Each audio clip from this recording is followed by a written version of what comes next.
We make heads and tails out of a sports betting bonanza for the Super Bowl in Tampa.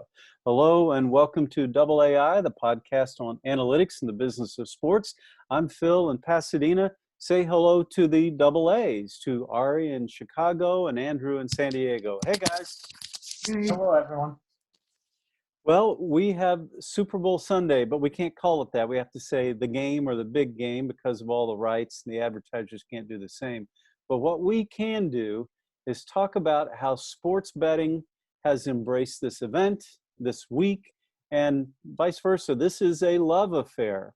And Andrew, if we start out with two of the most magnificent stories. This is a true sports betting story, but as we say, don't try this at home. Fire away, Andrew.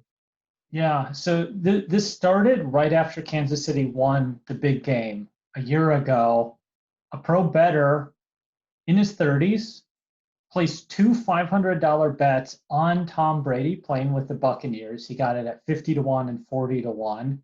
This was 2 months before Brady moved.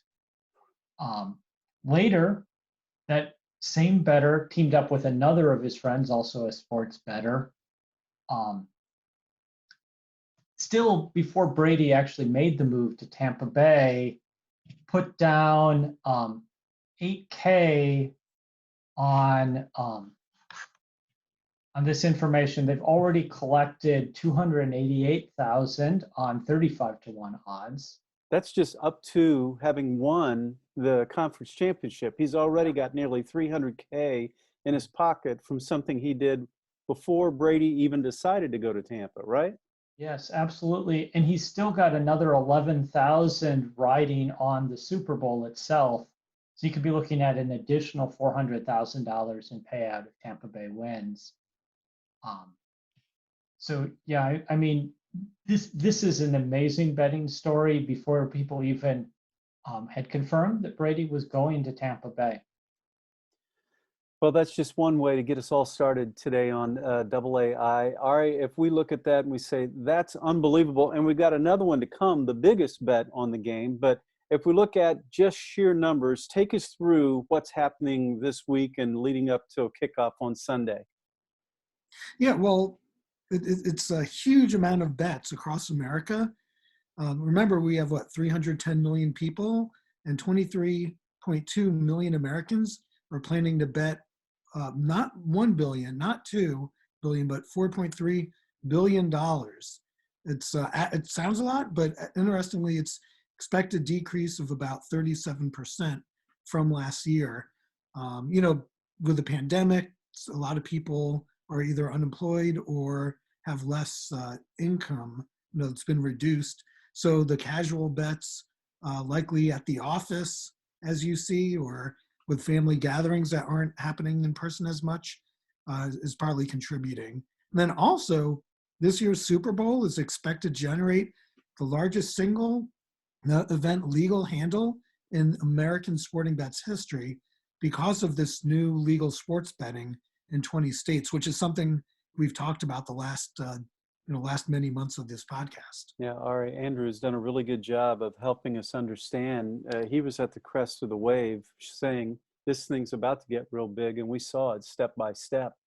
So, Andrew, if we want to be smart around friends and family while being socially distant, so if I'm texting friends around the country during pregame, how do I look smart, like I know what's going on and what I can expect on some friendly wagers for the game?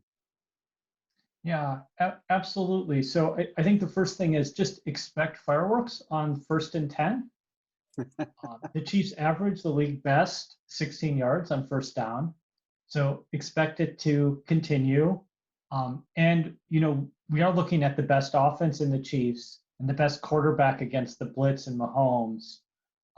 While Tampa blitz is fourth most in the league. So again, you kind of expect fireworks there off of the blitz.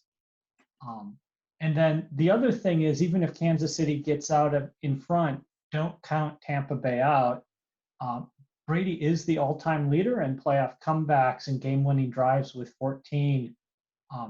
And this isn't even close. The next best is John Elway with only 6. So It should Yeah. be an exciting game. The way to look smart is as Kansas City builds a lead and you get into the third quarter, just say, you know what, if Brady gets hot, I bet this would be his, just kind of sit on that number 14 and then bet someone. How many times do you think Brady's led a game-winning drive or a playoff comeback, sit on that number 14 and say, I think this would be his 15th, lay down some money and walk away with that.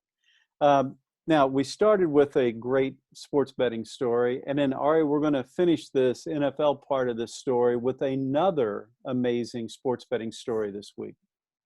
Yeah, there's a bettor in Nevada that placed a $2.3 million wager on the Bucks, a 3.5, spread, negative 115 with the sportsbook bet MGM.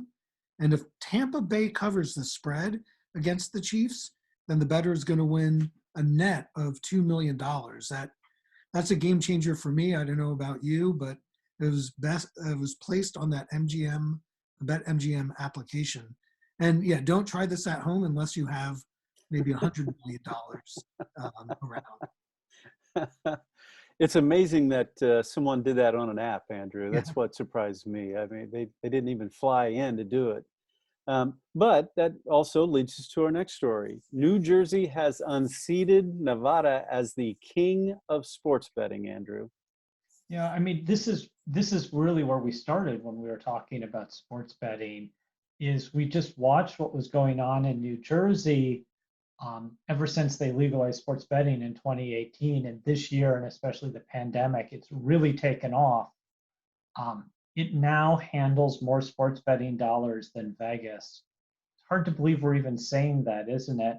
Tells you a lot about the shift of gaming from in person in Vegas to online, and also just what's happened, the devastation in the tourism industry in Vegas itself.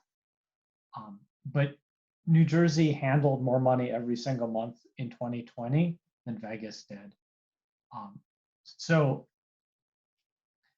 it did 6 billion in total handle, whereas Las Vegas, I mean, still did a massive 4.3 billion.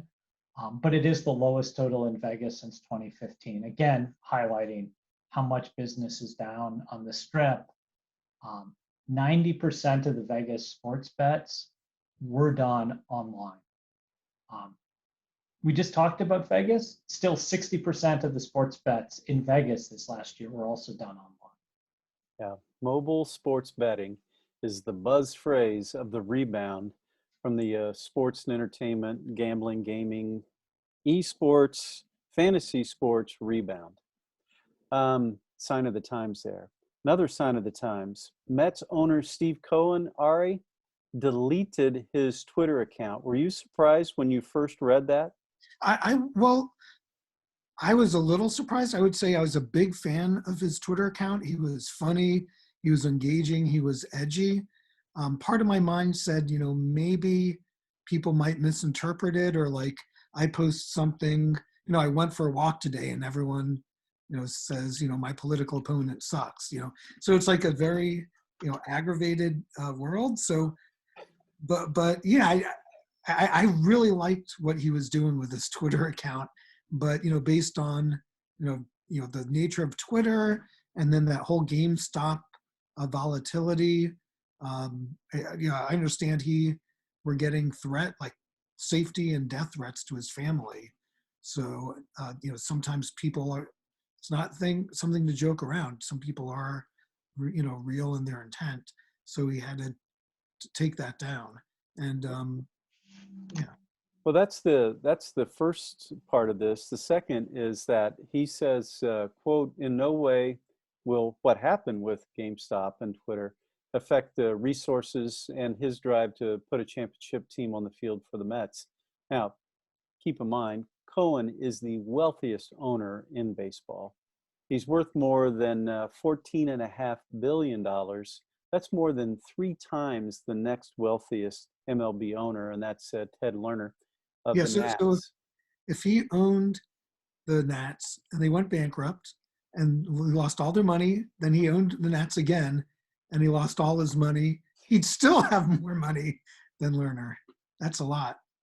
That's a great way to put it. Now, remember this next story, and Ari, let's stay with you. Remember this when hearing about the owners and union posturing and preparing for CBA talks.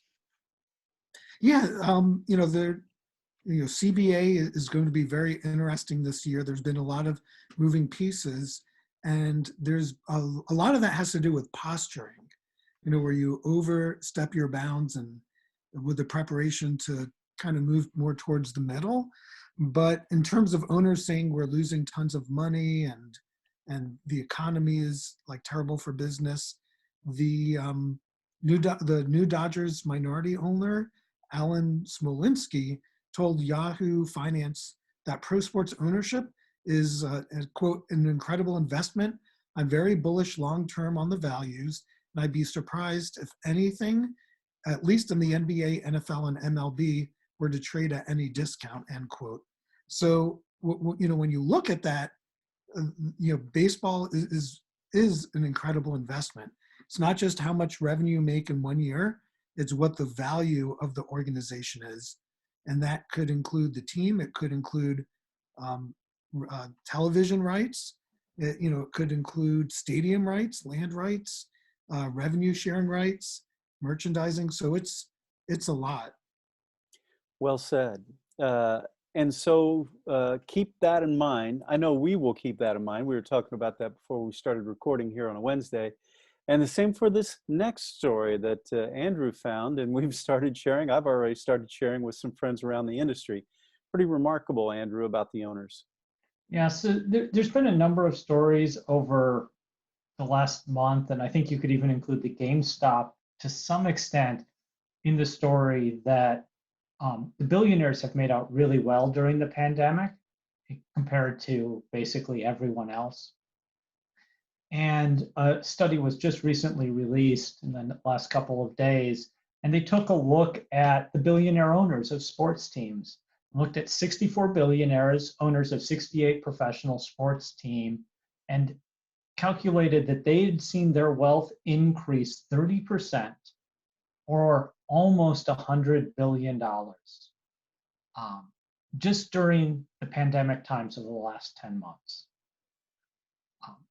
And owners included in this, tying back to the big game, of course, the Hunt family, owners of the Chiefs, are worth 6.3 billion, and the Glazer family in Tampa Bay is worth 1.7 billion.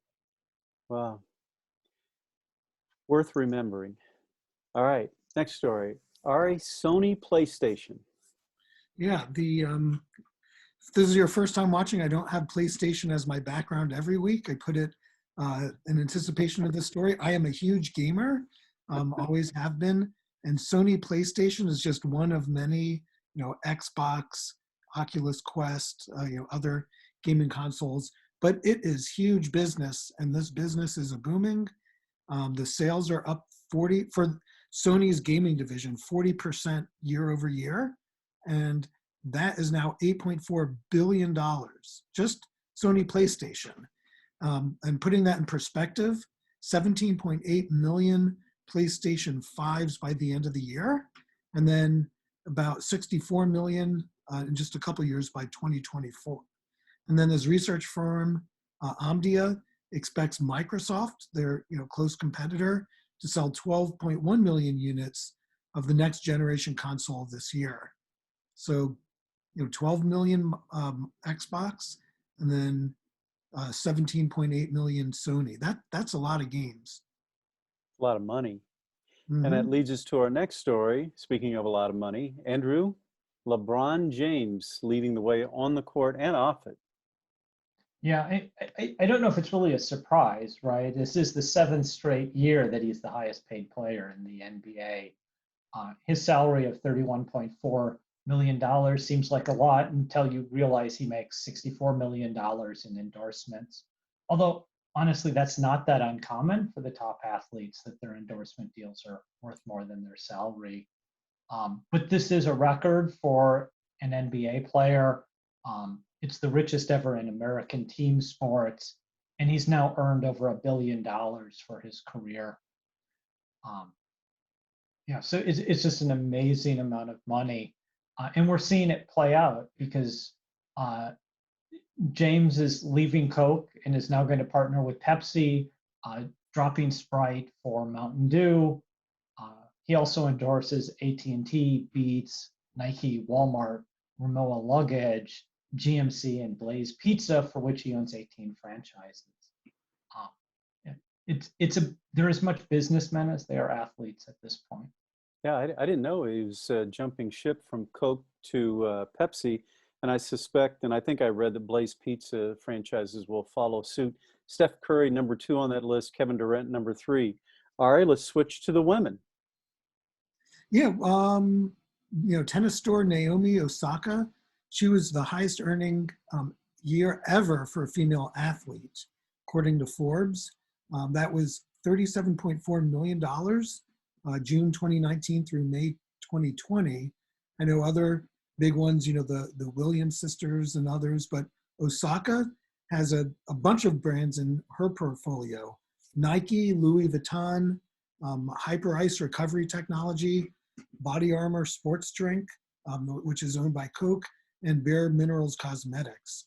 So, a lot of high profile endorsements as well. Well, we're about to wrap up here on AAI. Before we do, a couple of things. One, inside industry stuff. Sports Illustrated joins the party and adds a paywall for subscriber content, just like ESPN Plus, about the same, although they're presenting it differently, and they did a rework of SI.com. And we should have known that was coming, right? They had massive layoffs recently. They redesigned the website. They actually beefed up their daily content, which I thought was headed in the right direction.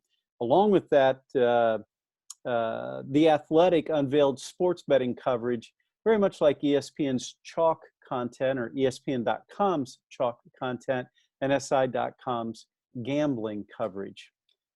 Be interesting to see how that plays out. Let's end. We start with football and we end with football. Andrew? It seems only appropriate, right? As we started this podcast at the beginning of the pandemic, really, we were watching European football and calling it a sign of what may be to come, and hope people took lessons from it as we saw the return to sports in the United States. Now I'm going to say it may be a cautionary tale, this time soccer in America. So we're looking at, as of tomorrow, a potential lockout in the MLS. This would be the first work stoppage for the MLS. And this is a weird story. This is the second renegotiation of the CBA in 7 months. They'd agreed to a CBA last winter, and then the pandemic hit before anyone had actually voted to ratify it. And now the MLS League is playing hardball with the players. After the players, in allowing the MLS's back tournament over the summer, took pay cuts, freeze on pay increases, and they were willing to allow a force majeure clause into the contract in case of a global pandemic, for example. This is estimated the players gave back about $150 million to the owners, but the owners had demanded about a 48-hour turnaround. So the Players Association was clearly unhappy over this process last spring. But now the league is claiming they're looking at $1 billion in losses. It's not an unreasonable estimate, since MLS makes most of their money on game day sales, fans in the stands, sponsorships, that sort of thing. And so they were demanding another $100 million in concessions on top of everything else. The players were willing to renegotiate, we're willing to acknowledge the hardship. We're willing to give back about half that, $53 million. Again, controlling salary, lowering the salary cap increase going forward, and so on, and even cutting their percentage from a new media rights deal. Wasn't good enough for the owners. It turns out that the problem is probably not money in this case. It actually has more to do with the length of the CBA. The owners want the CBA to run through 2027. The players would like the CBA to expire in 2026. And 2026 is the World Cup held jointly by Canada, Mexico, and the US. The players clearly expect to have some goodwill going into that World Cup and probably a much more favorable time to renegotiate. That's a lot to consider. And all right, we're going to put you to work as we do the same. Andrew's done such a good job from the beginning of this of helping us understand what's going on in Europe and now here stateside. And all right, pretty soon we're going to put your expertise to the test with Major League Baseball and their labor challenges. All right, guys, before we go, so we start with, or we end with football. We start with football. Andrew, will the Chiefs win outright will the Chiefs win and cover the 3.5-point spread Sunday? I think they will. I think they are the best team in football right now. Mahomes is an astonishing talent. And, honestly, 3.5 points, I'd just be surprised if the game's closer than a field goal. Ari? Yeah, Brady has that magic about him, but yeah, I think Mahomes is incredible. It's a team game.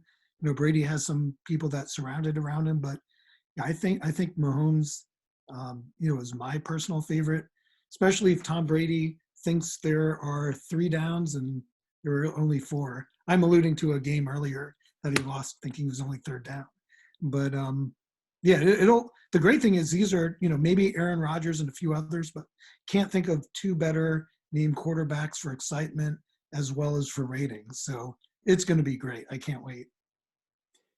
Brady has that magic about him. Well said.